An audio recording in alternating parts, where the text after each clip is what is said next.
श्रीविष्णुहृदयस्तोत्रम्।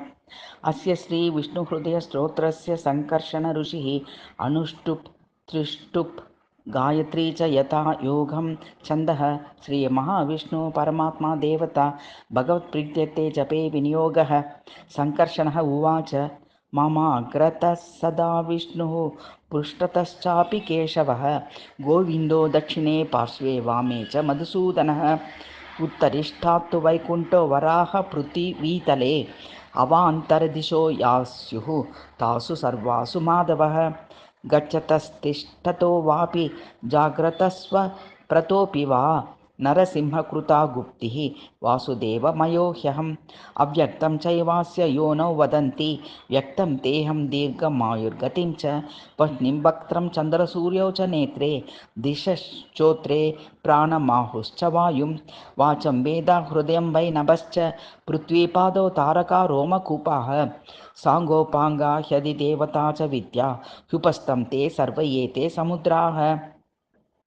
तं देवदेवं शरणं प्रजानां यज्ञात्मकं सर्वलोकप्रतिष्ठं यज्ञं वरेण्यं वरदं वरिष्ठं ब्रह्माणमीशं पुरुषं नमस्ते आद्यं पुरुषमीशानां पुरुहूतं पुरुष्टुतं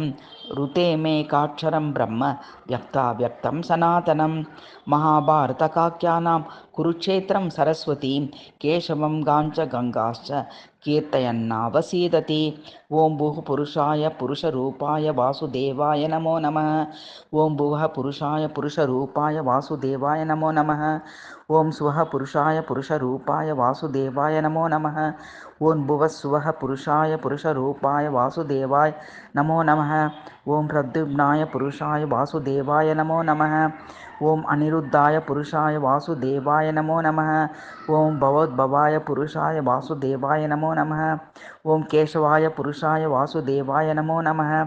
ॐ नारायणाय पुरुषाय वासुदेवाय नमो नमः ॐ माधवाय पुरुषाय वासुदेवाय नमो नमः ॐ गोविन्दाय पुरुषाय वासुदेवाय नमो नमः ॐ विष्णवे पुरुषाय वासुदेवाय नमो नमः ॐ मधुसूदनाय पुरुषाय वासुदेवाय नमो नमः ॐ त्रिविक्रमाय पुरुषाय वासुदेवाय नमो नमः ॐ वामनाय पुरुषाय वासुदेवाय नमो नमः ॐ श्रीधराय पुरुषाय वासुदेवाय नमो नमः ॐ ऋषिकेशाय पुरुषाय वासुदेवाय नमो नमः ॐ पद्मनाभाय पुरुषाय वासुदेवाय नमो नमः ॐ दामोदराय पुरुषाय वासुदेवाय नमो नमः ॐ सत्याय पुरुषाय वासुदेवाय नमो नमः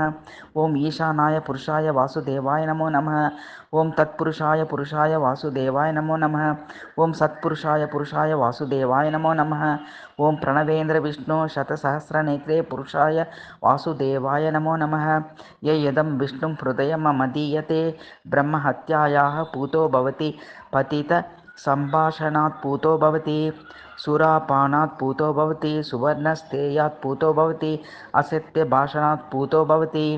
अगम्यागमनात् पूतो भवति वृषलीगमनात् पूतो भवति अभ्यक्षभक्षणात् पूतो भवति ब्रह्मचारी सुब्रह्मचारी भवति अनेकक्रतुसहस्रेणेष्टं भवति गायत्र्याः षष्टिसहस्राणि जप्तानि भवन्ति चत्वारो वेदश्चाधीता भवन्ति सर्ववेदेषु ज्ञातो भवति सर्वतीर्थेषु श्रातो भवति यदि कस्यचिन्न ब्रूयात् चित्री भवति अष्टो ब्राह्मणान्गान् ग्राहयित्वा विष्णुलोकं प्राप्नोति मानसेन गतिर्भवति न नश्यति मन्त्रः यत्र